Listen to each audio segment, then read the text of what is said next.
Bienvenidos. Welcome to the deep dive. Get ready to immerse yourselves in a case that shocks Chile, a mystery that takes us to the depths of the human soul. A labyrinth of emotions where truth hides behind every smile, every tear, every broken promise. We're talking about the case of Nibaldo Villegas, a beloved professor whose life was tragically cut short. His death in 2018 shook the nation, and today, through news articles and a chilling TV special, we'll try to unravel what happened. We have a puzzle before us with pieces that don't seem to fit.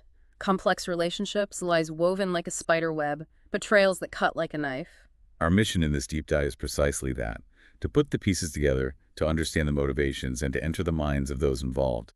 Are you ready for this dive into the unknown? Let's start with the victim, Nibaldo Villegas, a man who, according to our sources, was the personification of goodness. A dedicated teacher, a loving father, a loyal friend.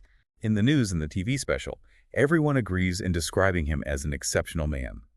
Even after his separation, he continued to support Johanna with her studies and treated her children as if they were his own, a noble soul, without a doubt. And to think that this man, so full of life, ended up that way. His torso found in the harbor dismembered, an end that no one could have imagined. It is a detail that, however terrible it may be, helps us understand the magnitude of the horror we are about to explore. Exactly. It's a detail that gives us goosebumps. And this is where Johanna Hernandez, Nibaldo's ex-wife, enters the scene. Do you remember that image of her crying inconsolably in front of the cameras? An image that we now know was pure facade. While she wept in public, in the shadows she was weaving a web of deceit that leaves us breathless. Because while she appeared devastated, Johanna was already involved with the man who would end Nibaldo's life. Johanna is a complex character, without a doubt. She had a difficult childhood, a marriage at an early age, financial problems. Details that make us wonder. What led her to take such a dark path? It's a question that's on everyone's mind. And things get even murkier when we delve into the details she herself reveals about the crime. It's chilling, isn't it? Listening to her talk so coldly about how she drugged Nibaldo, how she meticulously cleaned the crime scene, how she went to the beach to get rid of the evidence. It's as if she were recounting any given day, without showing an ounce of remorse. Was she aware of what she was doing? Or was she a puppet in someone else's hands? And speaking of puppets, let's move on to Francisco Silva, Johanna's new lover and accomplice in this macabre act. A man with a turbulent past, marked by mental health issues and addictions. A dark character, no doubt. And what makes this case even more intriguing is that both he and Johanna blame each other. It's a game of mirrors where each tries to manipulate the truth. Of course, each one wants to wash their hands of it, but the evidence is overwhelming. And there's one detail that caught my attention. The gift that Francisco gave Johanna for her birthday. You mean the bottle of clonazepam? Quite a peculiar gift, don't you think? Almost like an omen of what was to come. Exactly. And now, from prison, Francisco clings to religion, says he wants to change his life, genuine repentance, or a new mask to hide his true nature. It's hard to know for sure. But what we do know is that reconstructing the crime, from the sources we have, leads us to a sequence of chilling events. The drug, the murder, the dismemberment, the desperate attempts to erase their tracks. Every detail brings us a little closer to the truth, but also leaves us with more questions. The investigation was thorough. That's undeniable. The witness who saw them on the beach, the evidence at the crime scene, everything pointed to them. And the sentence, one of the most severe in the history of Chile, demonstrates the gravity of the case. Yeah. But even with the case closed, there are loose ends, questions that continue to haunt us.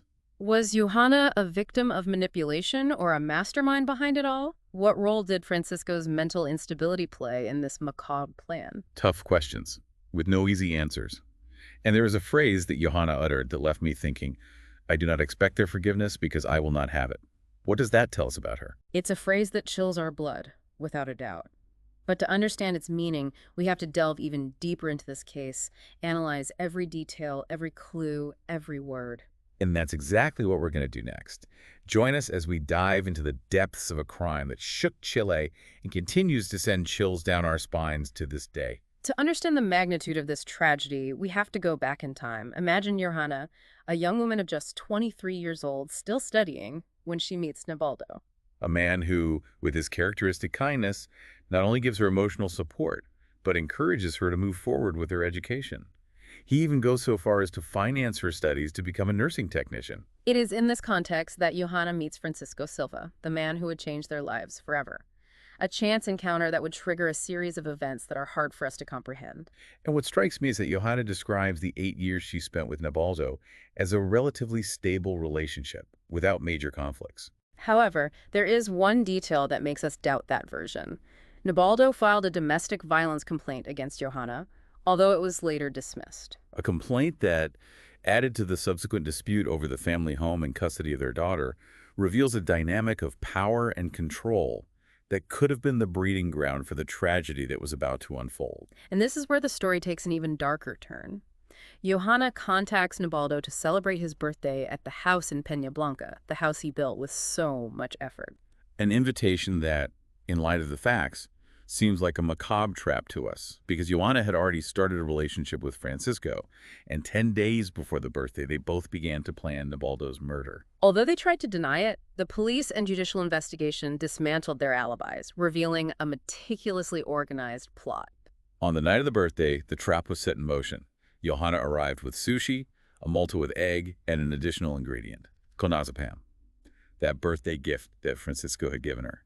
A powerful sedative that Johanna mixed into Nibaldo's drink. In her own words, Johanna describes how Nibaldo quickly fell asleep, unable to coordinate his movements. He fell asleep with a sushi in his mouth. I took it out so he wouldn't choke, she says, with a coldness that chills our blood. It's unbelievable how someone can talk about such a terrible act with such indifference. Was Johanna really aware of the magnitude of her actions?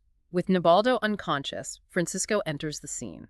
Dressed completely in black, he goes up to the bedroom where Nibaldo was, carrying a knife with a sinister purpose. Johanna, in her testimony, claims not to have witnessed the act itself, describing Nibaldo's body as a lump in the bed when she returned to the bedroom. However, she admits to helping Francisco clean up the crime scene and move the body to the car. What follows is a race against time to dispose of the evidence. Johanna and Francisco drive to an ATM, using Nibaldo's card to withdraw money, an attempt to simulate a getaway. And then a stop that leaves us perplexed. A gas station to buy cigarettes and drinks. It's as if reality had been distorted, as if the gravity of their actions hadn't sunk in. Finally, under the cover of darkness, they reach Las Tocas Beach, where Francisco, aided by Johanna, begins the macabre task of dismembering Nibaldo's body. Johanna describes how Francisco used tape to secure the body and a saw to cut it. Imagine the scene.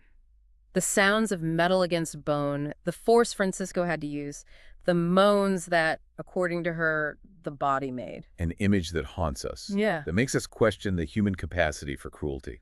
With Nibaldo's body dismembered, Johanna and Francisco tried to erase the traces of their crime. On the beach, under the moonlight, they lit a bonfire and burned some of the remains in Nibaldo's clothes. It fills us with indignation, not only for the coldness with which they dispose of the evidence, but for the desecration of the body of a man who in life only showed kindness. 2 days later, with the pressure of the search increasing, they returned to the beach to dispose of the rest of the remains. Johanna describes how Francisco tied weights to the bags to make sure they sank into the sea. A final act of contempt towards Nibaldo. It's as if they wanted Nibaldo to disappear forever, for his memory to be lost at the bottom of the ocean. But fate, or perhaps divine justice, had other plans. The ocean current played an unexpected role in this story. It dragged Nibaldo's torso to the Pratt Pier, where it was discovered by a group of tourists. The truth, which Johanna and Francisco tried so desperately to hide, came to light in the most brutal way. It's shocking how sometimes nature itself takes care of revealing what is trying to be hidden. And from that moment on, the investigation moved forward by leaps and bounds. The suspicions of Nibaldo's family, the contradictory statements of Johanna and Francisco, the testimony of the witness who saw them on the beach. The pieces of the puzzle begin to fit. The evidence found in the bonfire, Johanna's attempts to delete the photos from her phone, her erratic communication with Francisco, everything pointed to them. Cornered by the evidence, Johanna admitted that the body found was Nibaldo's, but she still tried to minimize her involvement in the crime, blaming Francisco for most of the violence. The trial was a parade of gruesome details that revealed the magnitude of their cruelty. The sentences: 40 years for Johanna for parricide, which for you to know means the murder of a spouse or close relative, and 25 for Francisco for aggravated homicide, reflect the horror that their actions caused. However, beyond the legal punishment, we are left with the questions that have haunted us from the beginning. What led Johanna to participate in such an atrocious act? Was she manipulated by Francisco, or did she act with premeditation and malice? And what about Francisco? A man tormented by his own demons, capable of extreme violence. His words from prison affirming a desire for redemption, are they genuine, or a new mask to hide his true nature? The case of Nibaldo Villegas leaves us with a deep reflection on the darkness that can inhabit the human heart. It shows us how love can turn into hate, how ambition can lead to the most ruthless cruelty. And it reminds us that despite efforts to hide the truth, justice, in one way or another, always finds its way. The story of Nibaldo, his legacy of kindness, and the impact of his tragic end will continue to resonate in our minds, inviting us to reflect on the fragility of life and the importance of truth. This deep dive comes to an end, but the story of Nibaldo Villegas continues. We invite you to continue exploring this case, to look for more information, to form your own conclusions. Remember that every story has multiple perspectives, and only through critical analysis and deep empathy can we approach an understanding of the complexity of the human soul. Thank you for joining us on this journey through the shadows. Until next time.